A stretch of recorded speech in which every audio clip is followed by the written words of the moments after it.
بسم اللہ الرحمن الرحیم۔ مختار ثقفی کے حوالے سے ایک شخص نے چند سوالات کیے۔ پہلا یہ کہ کیا مختار ثقفی امام زین العابدین علیہ السلام کی ولایت و اطاعت کے قائل تھے، اور کیا انہوں نے اپنی تحریک یعنی قیام شروع کرنے سے پہلے امام علیہ السلام سے شرعی اجازت حاصل کی تھی؟ دوسرا سوال یہ کہ کیا وہ امام زین العابدین علیہ السلام کی موجودگی میں محمد بن حنفیہ کی امامت کے قائل تھے، جبکہ نصوص کے مطابق امام حسین علیہ السلام کے بعد امام حضرت زین العابدین علیہ السلام ہیں؟ تیسرا سوال یہ کہ مختار نے عبداللہ بن زبیر کی بیعت کیوں کی؟ انہوں نے امام زین العابدین علیہ السلام کی بیعت کیوں نہیں کی؟ چوتھا سوال یہ کہ مختار کی حکومت تقریباً 16 مہینے قائم رہی، اس پوری مدت میں انہوں نے حکومت امام زین العابدین علیہ السلام کے سپرد کیوں نہ کی؟ پانچواں سوال یہ کہ جب امام حسین علیہ السلام عراق کی طرف روانہ ہوئے تو مختار ان کے ساتھ کیوں نہ شامل ہوئے؟ چھٹا سوال یہ کہ حضرت مسلم بن عقیل کی شہادت کے بعد مختار نے کوفہ میں قیام کیوں نہ کیا؟ ان سب کے جوابات علماء کرام برنامج موسوعۃ الاسئلۃ العقائدیہ میں اس طرح دیتے ہیں کہ کتاب رجال ترکوا بصمات علی قسمات التاریخ کے صفحہ 144 میں لکھا ہے کہ امام زین العابدین علیہ السلام کا مختار کی تحریک کے بارے میں موقف جاننے کے لیے ضروری ہے کہ پہلے ہم مختصر طور پر اس تحریک کے قائد، اس کے رہنماؤں، اس کے افراد، اس کے سیاسی رجحان اور اس کے اہداف پر روشنی ڈالیں، پھر مختار کی شخصیت کے بارے میں اٹھائے گئے بعض شبہات کا اجمالی طور پر جائزہ لیں، تاکہ آخر میں امام زین العابدین علیہ السلام کا اس تحریک کے بارے میں موقف واضح ہو سکے۔ تحریک کی سیاسی وابستگی۔ بعض لوگ مختار کی شخصیت کے بارے میں یہ شبہ ظاہر کرتے ہیں کہ ان کی سیاسی وابستگی اہل بیت علیہ السلام کے ساتھ نہیں تھی، اور اس کی بنیاد وہ بعض ایسے اقدامات کو بناتے ہیں جو مختار سے منقول ہیں، جن پر ہم آگے چل کر اس پر بات کریں گے۔ لیکن اس کے باوجود بہت سے ایسے شواہد موجود ہیں جن سے ایک محقق یقین کے ساتھ یہ نتیجہ اخذ کر سکتا ہے کہ مختار اہل بیت علیہ السلام اور خصوصاً امام زین العابدین علیہ السلام کے وفادار اور ان کے حکم کی فرما برداری کرتے تھے۔ اب ہم ان شواہد کو ذکر کرتے ہیں۔ پہلا یہ کہ مختار نے حضرت مسلم بن عقیل کے ہاتھ پر امام حسین علیہ السلام کی بیعت کی تھی۔ دوسرا یہ کہ انہوں نے حضرت مسلم بن عقیل کو اپنے گھر میں پناہ دی اور اپنے گھر کے دروازے شیعوں کے لیے کھول دیے، یہاں تک کہ ان کا گھر امام حسین علیہ السلام کی بیعت لینے کا مرکز بن گیا۔ تیسرا شاہد اس پہ یہ کہ عبید اللہ بن زیاد ملعون کا مختار کے ساتھ رویہ بھی اس بات کا ثبوت ہے کہ اس نے مختار کو دارالامارہ میں طلب کیا، امام حسین علیہ السلام کی بیعت کرنے پر انہیں سخت سرزنش کی اور اپنی لاٹھی سے ان کی آنکھ پر ضرب لگائی اور انہیں قید خانے میں ڈال دیا۔ مختار اس وقت تک قید میں رہے جب تک امام حسین علیہ السلام کا واقعہ کربلا پیش نہ آ گیا۔ بعد ازاں عبداللہ بن عمر نے اپنی زوجہ کے ذریعے جو مختار کی بہن تھی یزید بن معاویہ سے مختار کی رہائی کی سفارش کی، چنانچہ یزید ملعون نے عبید اللہ بن زیاد کو خط لکھا اور اسے حکم دیا کہ مختار کو رہا کر دیا جائے۔ چوتھا شاید یہ کہ عبداللہ بن زبیر کے بارے میں مختار کا محتاط رویہ اس بات کی نشاندہی کرتا ہے کہ وہ اس کی قیادت کو حق نہیں سمجھتے تھے،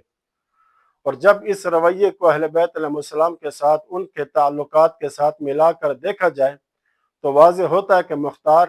اہل بیت علیہ السلام کے راستے پر ایمان رکھتے تھے۔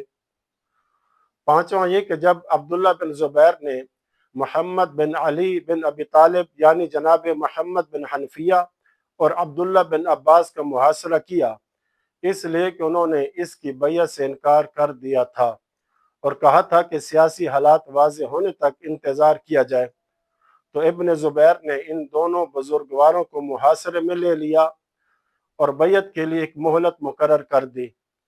اس موقع پر محمد بن حنفیہ نے مختار سے مدد طلب کی، جبکہ اس وقت مختار کوفہ پر اپنا اقتدار قائم کر چکے تھے۔ مختار نے فوراً ایک فوجی دستہ روانہ کیا جو بر وقت مکہ پہنچ گیا اور محمد بن حنفیہ اور عبداللہ بن عباس اور ان کے ساتھیوں کو محاصرے اور قید سے نجات دلائی۔ اس فوجی دستے کے کمانڈر نے محمد بن حنفیہ سے اجازت چاہی کہ وہ ابن زبیر پر حملہ کرے، لیکن محمد بن حنفیہ نے اس کی اجازت نہیں دی۔ چھٹا یہ کہ مختار نے شام کی حکومت اور عبداللہ بن زبیر دونوں کے خلاف قیادت کی، کوفہ پر قبضہ کیا اور امام حسین علیہ السلام کے قاتلوں سے انتقام لیا۔ انہوں نے قاتلوں کو ان کے گھروں تک تلاش کیا، ان کا تعاقب کیا، یہاں تک کہ عبید اللہ بن زیاد ملعون، عمر بن سعد ملعون، شمر بن ذی الجوشن ملعون، حرملہ کاہلی ملعون اور ہر اس شخص کو قتل کرایا جس کے بارے میں ثابت ہو گیا کہ وہ امام حسین علیہ السلام کے قتل میں شریک تھا۔ حقیقت یہ ہے کہ مختار کے لیے یہی بہت بڑا اعزاز کافی ہے کہ انہوں نے شیعوں کے نہایت کٹھن حالات میں ان کی قیادت کی اور اپنے نسبتاً کم تعداد اور کم ساز و سامان والے شیعہ لشکر کو ابراہیم بن مالک اشتر کی قیادت میں امویوں کے بڑے اور طاقتور لشکر کے مقابلے میں کھڑا کیا، جس کی قیادت ابن زیاد ملعون کر رہا تھا۔ خداوند عالم نے مختار کے لشکر کو کامیابی عطا فرمائی، اور اس کامیابی میں اس علوی روح کا بڑا کردار تھا جو یا لسارات الحسین، اے حسین کے خون کا بدلہ لینے والوں کے نعرے میں جلوہ گر تھی، جسے ابراہیم بن مالک اشتر کے سپاہی میدان جنگ میں بلند کرتے تھے۔ ساتواں یہ کہ امام زین العابدین علیہ السلام کے ساتھ مختار کا تعلق ہمیشہ برقرار رہا۔ وہ وقتاً فوقتاً امام علیہ السلام کی خدمت میں تحفے، تحائف اور کثیر مقدار میں اموال بھیجا کرتے تھے۔ آٹھواں یہ کہ مختار کا محمد بن حنفیہ کی طرف دعوت دینا اور ان کے لیے لوگوں سے بیعت لینا کیا یہ درست ہے یا نہیں، جیسا کہ سوال کرنے والے نے یہی سوال کیا، تو اس کے جواب میں علماء کرام نے لکھا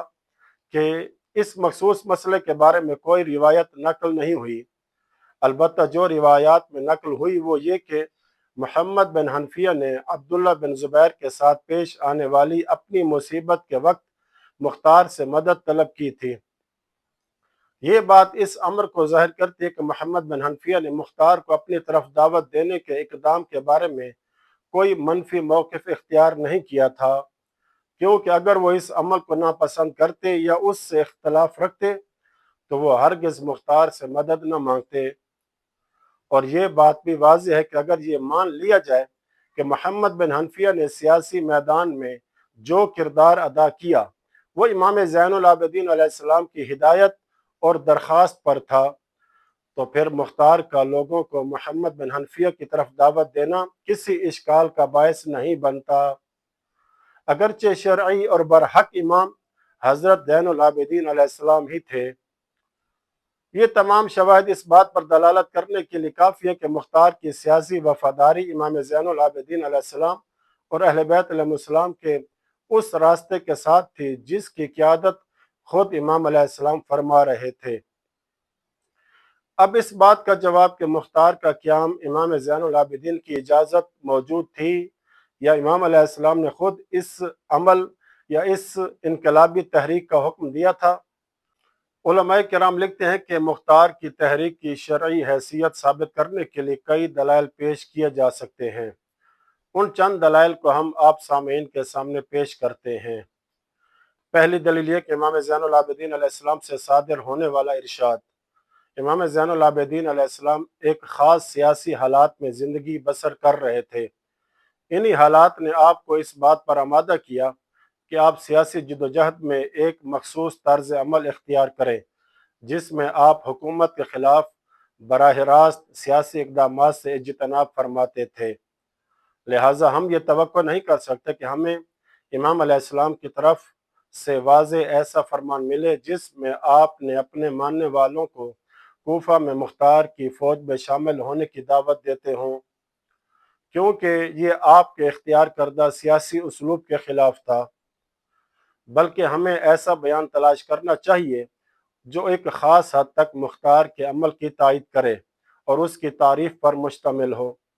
ایسا ہی ایک بیان امام زین العابدین علیہ السلام سے صادر ہوا جب مختار نے ابن زیاد ملعون اور عمر ابن سعد ملعون کے سر آپ کی خدمت میں بھیجے تو اس موقع پر آپ علیہ السلام نے فرمایا الحمدللہ الذی ادرک لی سأری من اعدائی وجزا اللہ المختار خیرا،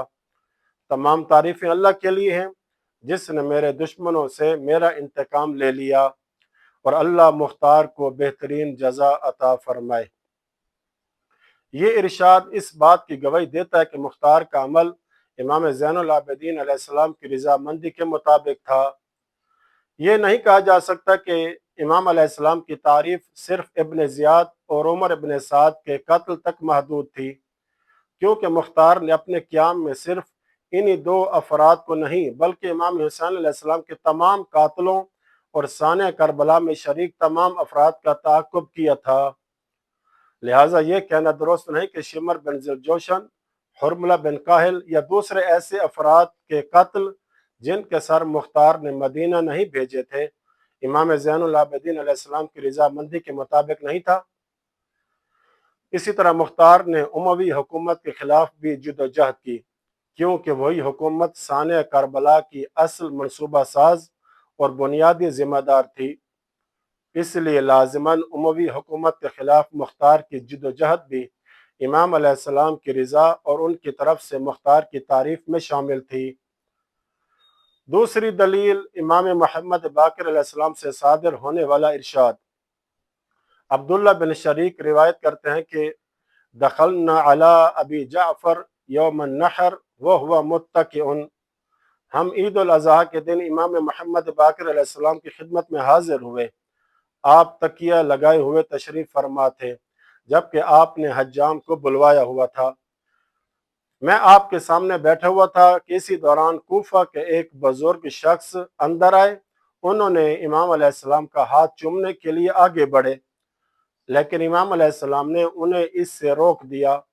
پھر فرمایا تم کون ہو؟ عرض کرنے لگا میں ابو الحکم مختار بن ابی عبید ثقفی کا بیٹا ہوں۔ وہ امام علیہ السلام سے کچھ فاصلے پر کھڑے تھے۔ امام علیہ السلام نے اپنا ہاتھ ان کی طرف بڑھایا، یہاں تک کہ قریب تھا کہ انہیں اپنی آغوش میں بٹھا لیتے، حالانکہ پہلے آپ نے ہاتھ چومنے سے منع کیا تھا۔ پھر عرض کرنے لگا لوگ میرے والد مختار ثقفی کے بارے میں بہت سی باتیں کرتے ہیں، جبکہ اللہ کی قسم اصل فیصلہ تو آپ ہی کا فیصلہ ہے۔ امام علیہ السلام نے فرمایا وہ لوگ کیا کہتے ہیں؟ عرض کرنے لگا وہ کہتے ہیں کہ میرے والد جھوٹے تھے، لیکن آپ جو حکم دیں گے میں اسے قبول کروں گا۔ امام علیہ السلام نے فرمایا سبحان اللہ، اللہ کی قسم میرے والد نے مجھے بتایا کہ میری والدہ کا مہر اسی مال سے ادا کیا گیا تھا جو مختار نے بھیجا تھا۔ کیا مختار نے ہمارے گھر تعمیر نہیں کرائے؟ کیا اس نے ہمارے قاتلوں کو قتل نہیں کیا؟ کیا اس نے ہمارے خون کا بدلہ نہیں لیا؟ پھر فرمایا اللہ ان پر رحم کرے، اللہ کی قسم میرے والد نے مجھے بتایا کہ مختار حضرت فاطمہ بنت علی کے پاس آتے، ان کے لیے بستر بچھاتے، ان کے لیے تکیے درست کرتے، اور انہی سے انہوں نے یہ احادیث حاصل کی تھیں۔ پھر فرمایا اللہ تمہارے والد پر رحم کرے، انہوں نے ہمارا کوئی حق کسی کے ذمہ باقی نہیں چھوڑا مگر یہ کہ اسے وصول کیا، ہمارے قاتلوں کو قتل کیا اور ہمارے خون کا بدلہ لیا۔ یہ روایت نہایت واضح طور پر مختار کی مدح و تعریف پر دلالت کرتی ہے کہ جن مقاصد اور اہداف کو مختار نے اپنے قیام میں اختیار کیا تھا وہ صحیح اور سالم تھے۔